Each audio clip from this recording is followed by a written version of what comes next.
안녕하세요. 이번 시간에는 신라의 삼국 통일까지 7세기 삼국의 역사를 중심으로 강의를 진행해 보도록 하겠습니다. 이번 수업의 목차를 보면 첫 번째는 고구려와 중국 수나라, 또 고구려와 중국 당나라의 전쟁에 대해서 배워본 다음에 발전은 가장 늦었지만 삼국시대 최후의 승자로 남은 신라의 삼국 통일에 대해 배워보도록 하겠습니다. 먼저 고구려와 중국 수당의 전쟁입니다. 6세기 말 이전 중국의 상황을 보면 중국 대륙 남쪽에는 남쪽 왕조인 남조와 대륙 북쪽에는 북쪽 왕조인 북조가 서로 대립을 하고 있었고, 나중에 이 북조 안에서도 두 개의 나라가 나뉘어져 대립을 하는 이른바 중국의 분열기가 지속되고 있었습니다. 그런데 6세기 말 589년에 중국 수나라가 중국 대륙을 통일하게 되고, 수나라를 중심으로 동아시아 국제 질서를 개편하려고 하는 움직임이 나타나게 됩니다. 이에 따라 7세기 동아시아에서는 약 두 개의 진영이 나뉘어져 대립을 하는 구도가 나타나게 됩니다. 북쪽 북방민족인 돌궐, 우리나라인 고구려, 백제, 일본인 외가 서로 연결이 되는 남북 진영과 중국 수나라 당나라, 또 우리나라 신라가 연결이 되는 동서 진영이 서로 대립을 하는 이른바 십자형 외교가 7세기에 전개되게 됩니다. 이러한 상황 속에서 7세기 초반에 수나라의 2대 황제인 양제가 대군을 동원하여 우리 고구려를 공격하는 이른바 고구려와 수나라의 전쟁인 고수전쟁, 같은 말로 여수전쟁이 전개되게 되는데요. 이 고수전쟁에 대해 배워보도록 하겠습니다. 먼저 이 전쟁의 발생 배경과 전개 과정에 대해 설명을 할 건데, 이 부분은 교양 이해 차원으로만 듣고 넘기시기를 바랄게요. 중국 대륙이 서로 분열되어 있던 시기에는 우리나라가 엄청나게 발전을 하게 됩니다. 중국 내부에서 서로 싸우기 바쁘기 때문에 외부로 시선을 덜 돌리기 때문이거든요. 예로 들어서 기원전 중국 춘추전국 시대 중국이 서로 갈라져 있던 시기에는 우리 고조선이 연나라와 대립할 정도로 강성했다라는 기록이 나오기도 하고요. 또 4세기에서 6세기 5호 16국가 남북조 시대라고 하는 중국의 분열기에는 또 우리 삼국이 발전을 했었고, 또 10세기에 당나라가 멸망하고 난 다음에 5대 10국이라고 해서 또 중국의 분열기가 있었는데요. 이때는 우리의 후삼국 시대, 또 고려가 건국되고 발전되는 모습이 보이기도 했습니다. 그런데 중국의 통일 왕조가 들어서게 되고, 이 통일 왕조가 안정기에 접어들게 되면 늘 우리나라에는 위기가 찾아왔었거든요. 중국의 통일 왕조가 생겼어요. 그러면 중국의 주변에는 여러 민족과 국가로 둘러싸여 있는 중국의 상황이 놓이게 됩니다. 이에 따라서 통일 왕조 시기에는 동아시아 국제 질서를 이 통일 왕조를 중심으로 개편하려고 하는 움직임이 나타나게 됩니다. 그런데 여기서 하나의 민족이나 국가가 성장을 하여 중국을 공격을 하게 되면 이 틈을 노려가지고 다른 세력이 중국을 공격하는 이른바 이중전선이 생기게 되면 중국은 위험에 처하게 되고요. 또는 여러 세력이 규합을 하여 공격을 해도 또 위기가 찾아올 수 있습니다. 이에 따라 중국은 늘 주변 국가들을 약화시키는 여러 정책들을 펴기도 했거든요. 첫 번째로 두 개의 세력을 서로 이간질시켜서 서로 싸우게 하고 결국 두 세력 모두 국력을 약화시키는 이 이제이, 즉 오랑캐는 오랑캐로서 제압을 한다라는 정책을 펼친다든지, 아니면 중국 문화를 서서히 전파시켜가지고 외부 세력을 완전히 중국 문화에 동화시키는 그런 모습을 보이게 한다든지, 아니면 철저하게 위협을 해서 조공을 하고 책봉을 하는 그런 모습이 또 보이기도 하지만, 어떤 세력이 성장을 하기 전에 그 싹을 미리 잘라가지고 위험을 초기에 진압하겠다라고 하는 전쟁을 벌여가지고 그 세력에게 굴복을 받고 항복을 받는 여러 정책들을 펼치기도 했습니다. 한 예로 한나라라고 하는 통일 왕조가 중국에 들어서게 되고, 한나라의 안정기고 전성기를 할 수 있는 이 무제 시기에는 우리 고조선이 멸망당하기도 했습니다. 고조선이 중국 한나라와 한반도 남부 사이의 중개 무역으로 큰 이익을 얻고 성장을 하는 모습이 보이게 되고, 또 한무제가 가장 싫어했던 흉노와 고조선이 연계되려고 하는 움직임이 나타나게 되니까 기원전 108년에 한나라의 공격으로 우리 고조선이 멸망당하게 됐고요. 또 이번 시간에 배울 수나라와 당나라 시기에도 우리나라에는 위기가 찾아왔었습니다. 수나라 문제양제, 또 당태종, 당고종 시기에 좀 통틀어가지고 고구려를 침공하기도 했고, 심지어는 백제와 고구려가 멸망당하기도 했으며 당나라와 신라가 전쟁을 벌이기도 하는 우리나라의 위기가 늘 있었습니다. 이렇듯 통일왕조 수나라가 들어서게 됐는데, 여기 고구려라고 하는 위협적인 세력이 만주를 중심으로 성장을 하고 있었거든요. 이 따라 수나라 초대 황제인 문제가 고구려에게 야, 우리한테 꿇어라 라는 편지를 보내게 되는데, 이때 고구려 영갱왕이 오히려 이 라호강을 건너가지고 요서 지방을 공격하고 돌아오는 선제 공격 사건이 일어나게 됩니다. 이 따라 수 문제가 30만 대군을 동원하여 고구려를 침공하지만 별 성과 없이 돌아오게 되고요. 이번 시간에 주요로 배울 수나라 2대 황제인 이 수양제 때는 총 3차례의 침공이 있었는데, 그중 수양제의 첫 번째 침공을 보도록 할게요. 수양제가 이 약 113만 대군을 동원하여 고구려를 공격을 하게 됩니다. 근데 여기서 여러 학자들이 추측을 하는데, 이 113만에는 실제 전투를 하는 전투 병력이 40만이고, 또 이게 전투 병력에게 군량을 수송하는 이런 수송 병력이 약 7에서 80만일 것이다 라는 추측이 있고, 오히려 전투 병력이 113만이고 여기에 2배 인원이 이 전투 병력을 위해 군량을 수송하는 약 200만이 동원됐을 것이다 라고 추측을 하기도 하거든요. 어쨌든 기록에 남아있는 이 113만 대군은 정말 어마어마한 숫자라고 할 수 있습니다. 현재 울산 광역시 인구가 약 115만에서 116만쯤 되고요. 또 요 두 번째 썰을 채택하게 되면 300만이 넘는데, 광역시 중에서 가장 많은 인구를 차지하는 부산광역시 인구에 준하는 인원이라 할 수 있고, 또 이 113만 대군이 고구려로 출병하는 데만 40일이 걸렸다고요. 또 이 113만이라는 숫자를 봤을 때 인류 역사상 1차 세계대전 발발 이전까지 가장 많은 인원이 동원된 전쟁이라고 할 수 있습니다. 어쨌든 이런 113만의 대군을 수양제가 동원하여 고구려를 공격하게 되는데, 이 113만에도 엄청난 약점이 있었거든요. 첫 번째는 바로 군량입니다. 사람이 엄청 많기 때문에 군량 조달이 힘들어지면 얘들은 다 굶어 죽거나 힘을 제대로 못 쓰고요. 또 이런 대군이 동원되기 때문에 황제가 직접 원정에 참여를 해야 됩니다. 예를 들어서 이 113만이 총사령관을 붙여가지고 원정을 보냈어요. 보냈는데 이 총사령관이 변심을 해서 회군을 하고 이 수도 로양을 공격을 해버리면 황제는 끝장납니다. 그렇기 때문에 혹시나 모를 불안감을 상쇄시키기 위해 황제가 이 대군에 함께 동참할 수밖에 없고, 또 황제가 동참했기 때문에 시간 제한에 걸리게 되거든요. 수도 로양에서 고구려까지 약 6개월이 걸리게 되는데, 황제가 수도를 비웠어요. 근데 수도를 오래 비울 수가 없습니다. 황제가 전쟁에 나간 사이에 어떤 세력이 힘을 모아가지고 반란을 일으키고 수도를 걸어 잠그게 되면 황제는 또 위험에 처하게 되거든요. 이렇듯 군량 문제, 황제가 직접 가야 된다. 또 시간 제한이 걸리는 상황 속에서 수양제가 함께 113만 대군을 이끌고 고구려를 공격을 하게 됩니다.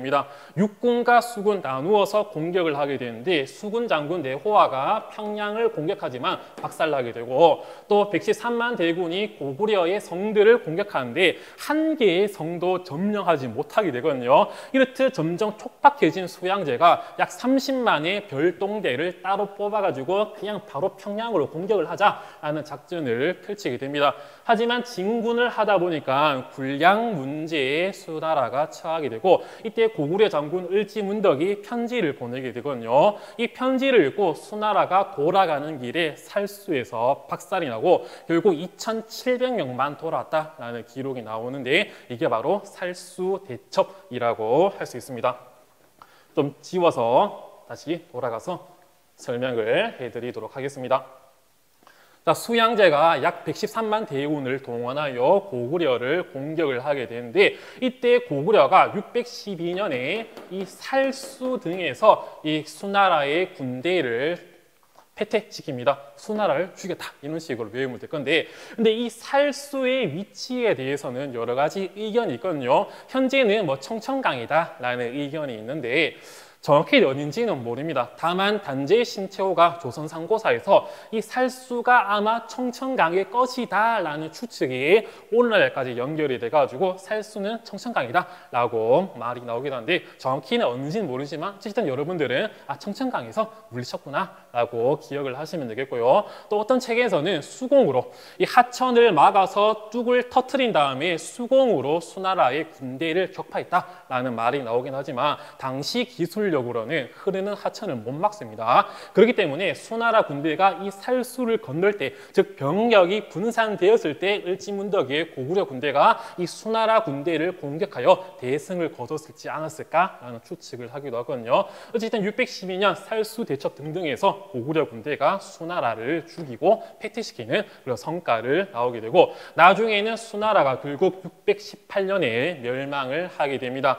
계속되는 무리한 고구려 원정 또 무리한 토목공사로 수나라에서 엄청난 반란들이 일어나게 되고 결국 수나라가 약 37년 만에 멸망을 하고 혼란한 시기를 거쳐가지고 당고조 이연이 당나라를 618년에 건국을 하게 됩니다. 이 이후에도 또 고구려와 당나라의 전쟁이 일어나게 됩니다. 당나라 초기에는 고구려와 좀 좋은 관계를 맺습니다. 그런데 고구려도 방심을 할 수 없기 때문에 고구려가 당의 위협에 대비하여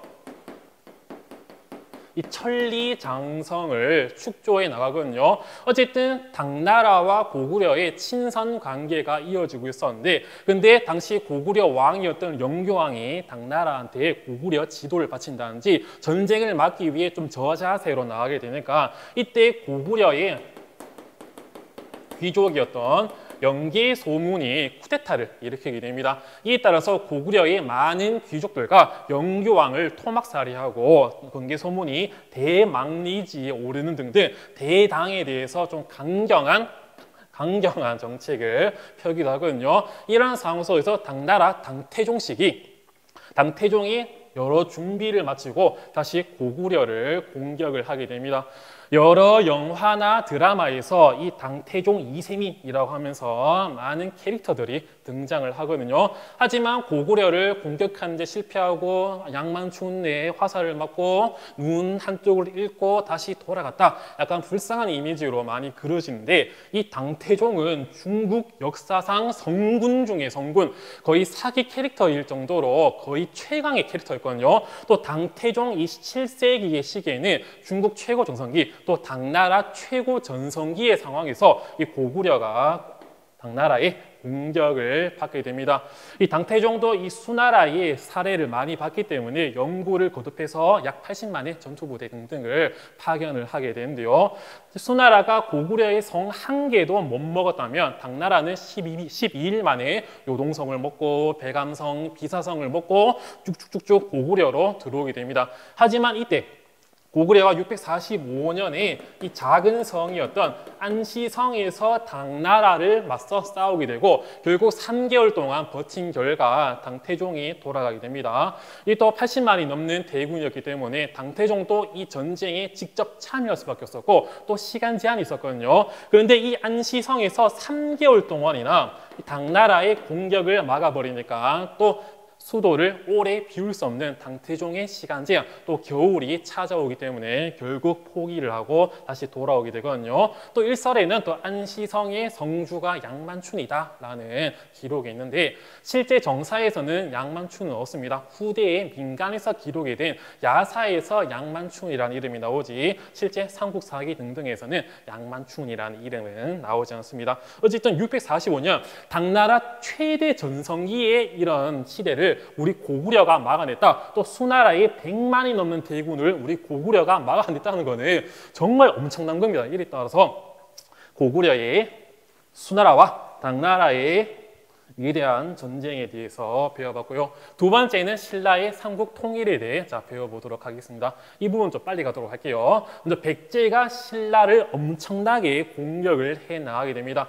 나제 동맹 결렬 이후 성왕 사망 이후 그 뒤에 왕이었던 무왕과 의자왕 시기에는 고구려와 연계를 하여 계속해서 신라를 공격을 하게 되고, 의자왕 시기에는 신라의 성 40여 개를 빼앗았다라고 되어 있는데, 이 중에서 현재 합천이라 할 수 있는 경주로 바로 통하는 목구멍인 이 대야성이 7세기 중반에 함락당하게 됩니다. 이때 훗날 태종 무열왕이 되는 이 김춘추의 사위 김품석과, 성주였던 김품석과 이 김춘추가 아끼는 딸이었던 고타소가 여기서 윤충의 공격을 받고 사망을 하게 되거든요.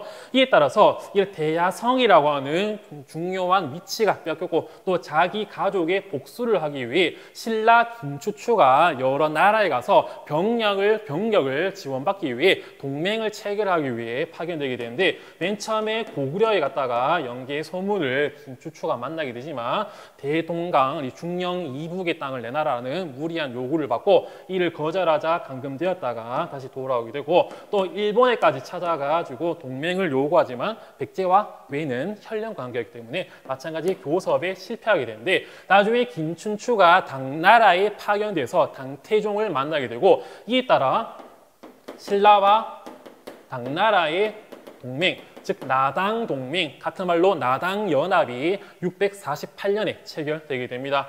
당시 당태종은 고구려 공격에 실패했기 때문에 신라와 양 사이드에서 백제와 고구려를 공격하면 우리가 상당히 유리할 것이고 이길 것이라는 추측하에 이런 나당 동맹이 648년에 공격하게 됩니다. 체결되게 됩니다. 이에 따라 이런 나당 동맹의 백제 고구려의 공격이 전개되게 되거든요. 결국 의자왕식이 660년에 사비가 함락당하게 되고 웅진에서 의자왕이 잡히게 되는 이 결과 660년에 백제가 멸망당하게 되고, 또 이 연계 소문이라고 하는 대망리지 귀족의 실권자가 죽고 난 다음에는 668년에 고구려가 멸망당하게 됩니다. 수나라와 당나라의 공격을 막아냈다고 하지만 국력이 너무 소모가 되었고요. 또 연계 소문 죽고 난 다음에 그들 아들 사이에서 연남생, 연남검 사이에서 누가 대망리지가 되느냐, 그런 전투를 갈등이 벌이게 됐고,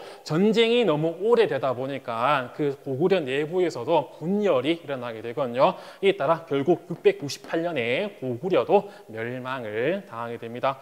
하지만 이 백제 유민 또 고구려 유민이 여러 부흥운동을 전개했으나 실패하게 되거든요.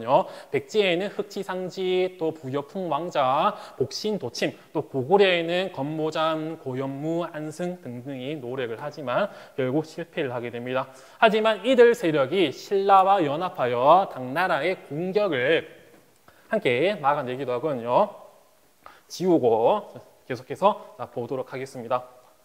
이렇게 백제와 고구려가 멸망당했다고 하지만 신라와 당나라 사이에 이 전쟁이 약 7년간 전개되게 됩니다. 이를 나당 전쟁이라고 하는데요. 당나라가 이 한반도 전체를 지배하려고 하는 야욕이 보이게 됩니다.